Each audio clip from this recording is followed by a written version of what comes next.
Happy Wednesday, everybody. Welcome to another episode of China Update, where we discuss leading political, economic, and geostrategic analysis on the world's #2 economy. My name is Tony. I know I said we would take today off, but it's one of those weeks. There is just too much to cover. Let's jump in. First up, the Trump administration is escalating its strategy to isolate China from global trade networks by using ongoing tariff negotiations as leverage.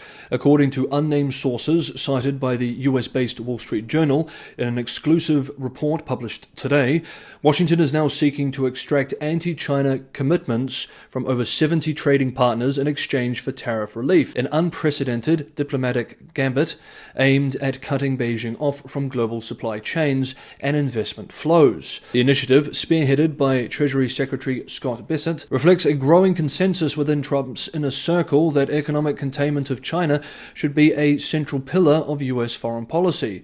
Bessent, a key architect of Trump's new trade strategy, proposed the plan at an April meeting at Mar-a-Lago, urging the president to push allied countries to block Chinese firms from setting up shop, prevent goods from being routed through third countries to evade US tariffs, and resist integrating China's cheap industrial output into their economies. While many of the negotiations remain in early stages, some US partners have already been approached, and others expect China-related demands to surface soon.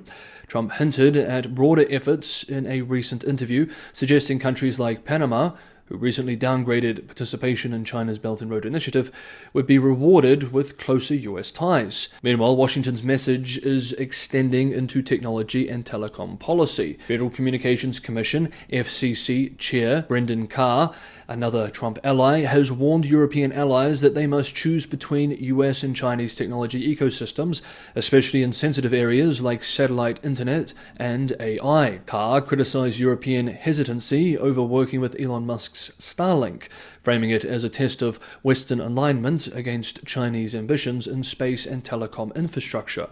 Carr told the UK-based Financial Times this week that Europe is, quote, caught, end quote, between Washington and Beijing, and that, quote, it's time for choosing, end quote. He urged European regulators and telecom companies to abandon what he described as protectionist and anti-American attitudes, and warned that aligning with Chinese tech companies could fracture the transatlantic alliance in the long run. The divide is particularly stark in the satellite broadband sector. European telecom companies like BT and Virgin Media O2 are trailing Starlink's services, but regulatory uncertainty, exacerbated by fears that the US could unilaterally cut service, as it threatened to in Ukraine, has led to reluctance in fully adopting the platform. Meanwhile, European satellite providers like Eutelsat and SES have seen their shares surge, buoyed by EU suggestions that Ukraine's military broadband needs should be met by EU-based firms. In response, Carr has floated offering quickened regulatory approvals to European telecom firms like Ericsson and Nokia, provided they expand manufacturing in the US. Both firms, already heavily embedded in the American telecom infrastructure, are weighing the implications of Trump's tariffs. Ericsson's CEO this week said that expanding US production is, quote, on the table, end quote, while Nokia has branded the US its, quote, second home, end quote, with 5 manufacturing sites and multiple R&D centers. As the Trump administration prepares for broader trade and technology negotiations, its message is clear. The post-globalization era will not allow countries to hedge between Washington and Beijing. In this new world, every country must pick a side. Next up, Nvidia Corp is bracing for significant losses following new US restrictions that effectively ban exports of its H20 AI chip to China, a product line specifically engineered to comply with earlier export controls. The company disclosed on Tuesday of this week that the Commerce Department informed Nvidia that H20 will now require a license for shipment to China, quote, for the indefinite future, end quote, citing fears that it could be used in or diverted to Chinese supercomputers. As a result, Nvidia expects to write down approximately $5.5 billion in inventory and purchase commitments tied to the H20, dealing a major blow to its data center business in China. The news sent Nvidia's shares down nearly 6% in after-hours trading. Advanced Micro Devices, AMD, a key competitor, also declined. The H20 has enabled Nvidia to remain competitive competitive in China's AI chip market despite previous curbs. Though less powerful than its global counterparts, the chip was optimized for AI inference tasks. However, US officials now view even this toned-down chip as a potential threat amid growing concerns over Beijing's technological and military ambitions. The crackdown marks a continuation of Washington's broader campaign to restrict China's access to advanced semiconductors and AI tools. First launched in 2022, the chip controls have since expanded under both the Biden and Trump administrations to encompass a wide range of hardware, software, and entire countries suspected of acting as intermediaries. Analysts from Bloomberg Intelligence estimate that Nvidia could forfeit $14 billion to $18 billion in annual revenue if restrictions remain. The company has warned that tighter curbs may only accelerate China's push for technology self-sufficiency while damaging US firms' global competitiveness. The decision also comes just weeks after Nvidia announced a $500 billion investment in US AI infrastructure, an effort that may not be enough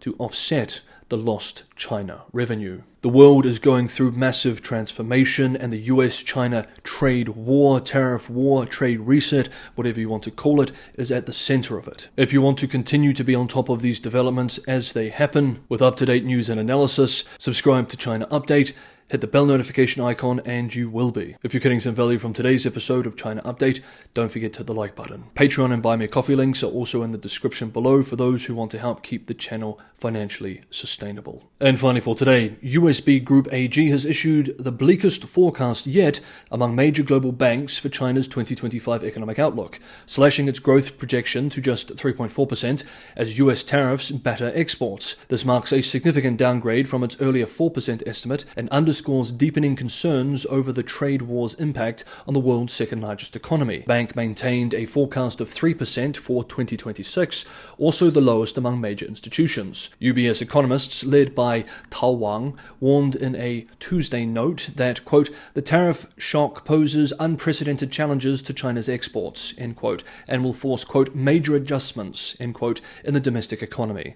The steep duties, now totaling over 145% on most Chinese goods, are expected to drag down GDP growth by over 2 percentage points, even after factoring in anticipated fiscal and monetary stimulus. Other banks, including Goldman Sachs and Citigroup, have also trimmed their forecasts, with growing skepticism that Beijing can achieve its official 5% target. Exports to the US may plummet by 2/3 in coming quarters, UBS warned, while total outbound shipments could decline 10% this year. UBS expects China's government to respond with up to 2 percentage points of fiscal stimulus focused on bolstering domestic demand. People's Bank of China is also forecast to ease monetary policy. Despite a strong Q1 with a 12.4% surge in March exports, early signs of strain are emerging.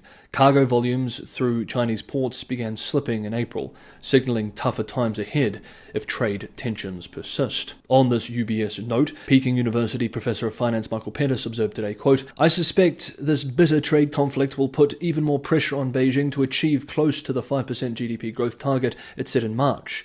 If I am right, and if UBS's pessimism is nonetheless justified, what this really means is that we can expect that what used to be called high-quality growth will be lower than expected, while residual growth will be higher than expected. To put it another way, GDP growth driven by consumption, exports, and hard-budget private sector investment will be lower this year than it was last year, while GDP growth driven by investment in infrastructure and favored sectors of the economy will be higher.